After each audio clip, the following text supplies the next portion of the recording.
নমস্কাৰ সকলোকে পুনৰ স্বাগতম জনাইছোঁ। আজি সকলোৰে মৰম চেনেহত আৰু আশীৰ্বাদত আমি যিটো ইনোভেটিভ আইডিয়া কৰিছিলোঁ পোষণ শিবিৰ, সেই পোষণ শিবিৰৰ বাবে আমি এই দিল্লীলৈ আহি স্কচ এৱাৰ্ড ল'বলৈ সক্ষম হৈছোঁ। তাৰ কাৰণে এই চেগতে মই অসমবাসীৰ ৰাইজৰ সদায় কৃতজ্ঞ হৈ ৰ'ম আৰু তেওঁলোকক শুভেচ্ছা জ্ঞাপন আৰু ধন্যবাদ জ্ঞাপন কৰিছোঁ।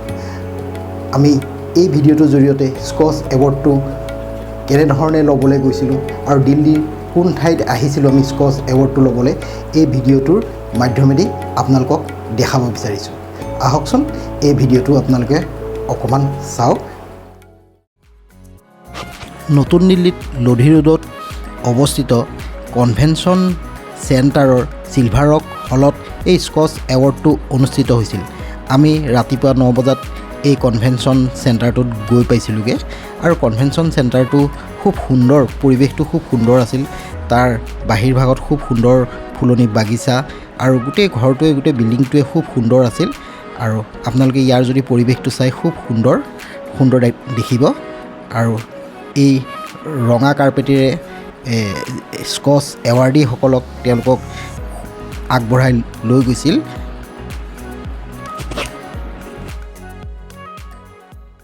হলটোৰ ভিতৰৰ পৰিৱেশটো খুব গহীন আছিল আৰু এই হলটোত বিভিন্ন ৰাজ্যৰ পৰা অহা প্ৰতিনিধিসকলে, বিষয়ববীয়াসকলে নিজৰ আসন গ্ৰহণ কৰিছিল। তাৰ মাজতে আমি অসমৰ পৰা যোৱা যোৰহাট জিলাৰ আয়ুক্ত জয় শিৱানী ছাৰ আৰু মই আসন গ্ৰহণ কৰিছিলোঁ আৰু ইয়াতে বিভিন্ন ৰাজ্যৰ পৰা অহা প্ৰতিনিধিসকলে তেওঁলোকৰ ইনোভেটিভ আইডিয়াৰ ওপৰত কেনেধৰণে কাম কৰিছিল তাৰ ওপৰত তেওঁলোকে নিজৰ মন্তব্য আগবঢ়াইছে আৰু এয়া বিভিন্ন ৰাজ্যৰ পৰা অহা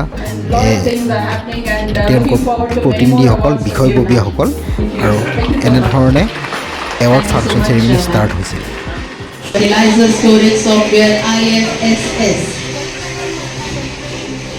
अगला सिल्वर अवार्ड है मध्य प्रदेश टूरिज्म बोर्ड के लिए।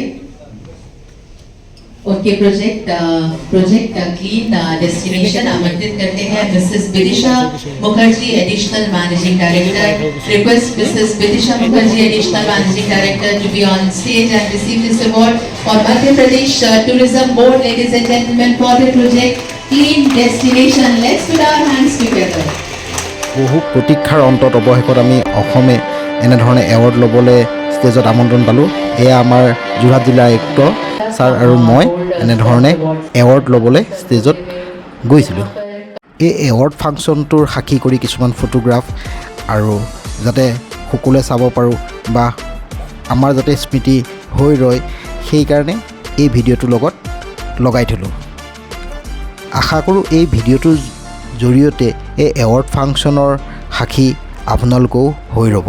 ভিডিঅ'টো যিমান পাৰোঁ আপোনালোকক দেখাবলৈ চেষ্টা কৰিছোঁ, নিশ্চয় আপোনালোকে ভাল পালে আৰু এনেধৰণে ইনোভেটিভ আইডিয়াসমূহ বা এনেধৰণে কাৰ্য কৰি যাবলৈ আপোনালোকৰ পৰা সদায় সহায় সহযোগিতা পাই থাকিম বুলি আশা ৰাখিলোঁ। ধন্যবাদ।